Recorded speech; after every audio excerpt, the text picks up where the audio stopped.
தங்கராசு 8058 என்ன டவுட் கேட்டிருக்காங்க அப்படின்னா, நான் வந்து பௌர்ணமிக்கு 3ஆம் தேதி போகணுமா 4ஆம் தேதி போகணுமான்னு.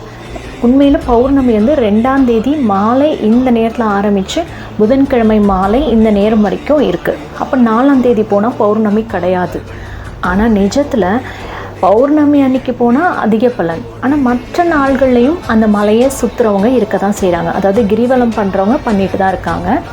அது பிரச்சனை இல்லை. ஆனால் நீங்கள் பௌர்ணமிக்கு தான் போகணும் அப்படின்னா 3ஆம் தேதி தான் கண்டிப்பாக போகணும். இல்லைனா 2ஆம் தேதி சாயங்காலம் நீங்கள் கிளம்பலாம். அதுதான் பௌர்ணமி ஸ்டார்ட் ஆகி முடிகிற டைமிங்கை நான் இங்கே சொல்லியிருக்கேன். இந்த ஜனவரி 3 தான் நீங்கள் முதல் தடவையாக போகிறீங்க. ரொம்ப ரொம்ப முக்கியமான ஒரு நாளில் தான் நீங்கள் இதை தொடங்குறீங்க. நீங்கள் மட்டும் இந்த 3ஆம் தேதி போயிட்டீங்க அப்படின்னா கண்டிப்பாக ஒவ்வொரு மாதமும் கிரிவலம் போயே தீருவீங்க. ஏன்னா இந்த நாளுக்கு அத்தனை சிறப்பு இருக்குது. இந்த நாளில் தான் என்ன சிறப்பு சொல்லட்டுமா? இந்த நாளில் தான் சிவனோட ஆருத்ர தரிசனத்தை நீங்கள் பார்க்க முடியும். ஆருத்ர தரிசனமா அப்படின்னா என்ன? நிறைய பேருக்கு இது தெரியாதுங்க. கோவிலில் இருக்க ஐயரை கேட்டால் கூட சொல்ல மாட்டார், இலவசமாக சொல்ல மாட்டாருன்னு சொல்ல வந்தேன். அதாவது சிவனோட நடனத்தை தான் இவங்க சொல்கிறாங்க, சரிங்களா? அதுதான் ஆருத்ர தரிசனம். மொத்தம் 27 நட்சத்திரங்கள் இருக்குது. அதில் 2 நட்சத்திரத்துக்கு மட்டும்தான் திரு அப்படின்ற அடைமொழியை கொடுத்து நம்ம சொல்லுவோம். ஒன்று விஷ்ணுக்குரிய திருவோணம், இன்னொன்று சிவனுக்குரிய திருவாதிரை. பௌர்ணமி அப்போது திருவாதிரை நட்சத்திரம் எப்போ வருதோ அன்னைக்கு சிவனோட நடனத்தை நம்ம பார்க்குறோன்னு வச்சுக்கோங்களேன்.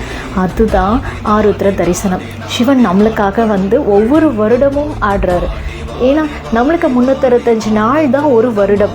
ஆனால் தேவர்களுக்கு ஒரு வருடம் என்பது ஒரு நாள். மார்கழி மாதம் தான் அவங்களுக்கு பிரம்ம முகூர்த்தமாக இருக்குது. இந்த வீடியோவை கண்டிப்பாக ஸ்கிப் பண்ணாமல் பாருங்கள். ஏன்னா இந்து மதத்தில் இருக்கவங்களுக்கு நிறைய பேருக்கு இந்த விஷயம் தெரியாமல் தான் இருக்குது. இந்த விஷயங்களை நீங்கள் தெரிஞ்சுக்கும் பொழுது கண்டிப்பாக உங்கள் உடலை மெய் சிலிர்க்கும். பாருங்களேன், ஆருத்ர தரிசனம் எப்படி வந்தது அதை பற்றி தெரிஞ்சுக்கலாம். அதாவது மகாவிஷ்ணு ஆதிசேஷன் மேலே படுத்து உறங்கி கொண்டிருக்கும் பொழுது திடீர்னு ஒரு மாதிரி உடலெல்லாம் மெய் சிலிர்த்து அவர் ரொம்ப ஆனந்தமாக பேசுகிறாரு, ரொம்ப சந்தோஷமாக. அதை பார்த்தோன்னே மகாலட்சுமியும் ஆதிசேஷனும் கேட்குறாங்க, உங்களுடைய அளவில்லா இந்த மகிழ்ச்சிக்கு என்ன காரணம் அப்படின்னு சொல்லி. நான் என்னோட ஞானக்கண் மூலமாக சிவனுடைய நடனத்தை பார்த்தேன் அப்படின்னு சொல்கிறாரு.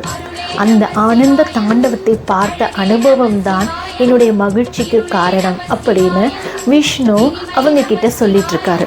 இதை கேட்டோன்னே ஆதிசேஷனுக்கு என்ன ஆசை வந்தது தெரியுமா?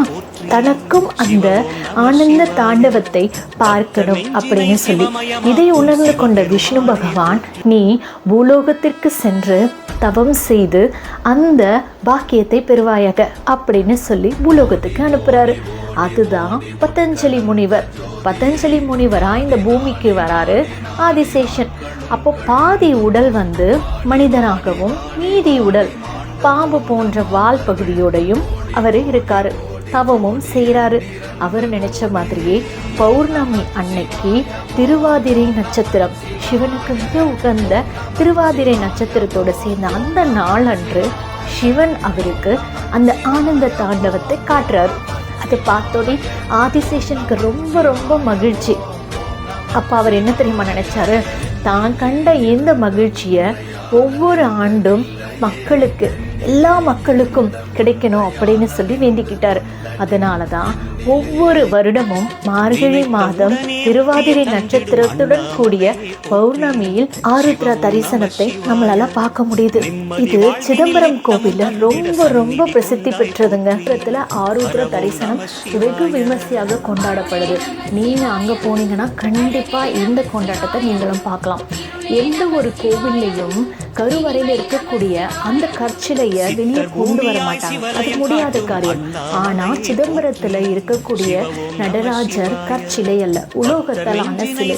அதனால அந்த சிலையை வெளியே கொண்டு வந்து அந்த கோவிலை சுற்றி வலம் வருவாங்க. அதுதான் ஆருத்ர தரிசனம். இறைவனுடைய அந்த ஆனந்த தாண்டவத்தை தான் நம்ம ஆருத்ர தரிசனம் அப்படின்னு சொல்கிறோம். அக்னியே வடிவமான சிவபெருமான நம்ம 6 விதமான அபிஷேகங்கள் செய்து இந்த மார்கழி மாதத்தில் அவரை குளிர்விக்கிறோம் அப்படிங்கிறது ஆருத்ர தரிசனமாக கருதப்படுது. இதை மார்கழி திருவாதிரை அப்படின்னு சொல்லுவாங்க.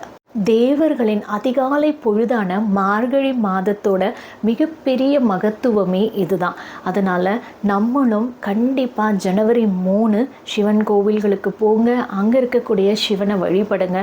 நம்ம எல்லாருக்கும் இறைவனோட அருள் நிறைய நிறைய கிடைக்கணும் அப்படின்றது தான் என்னுடைய பிரார்த்தனை.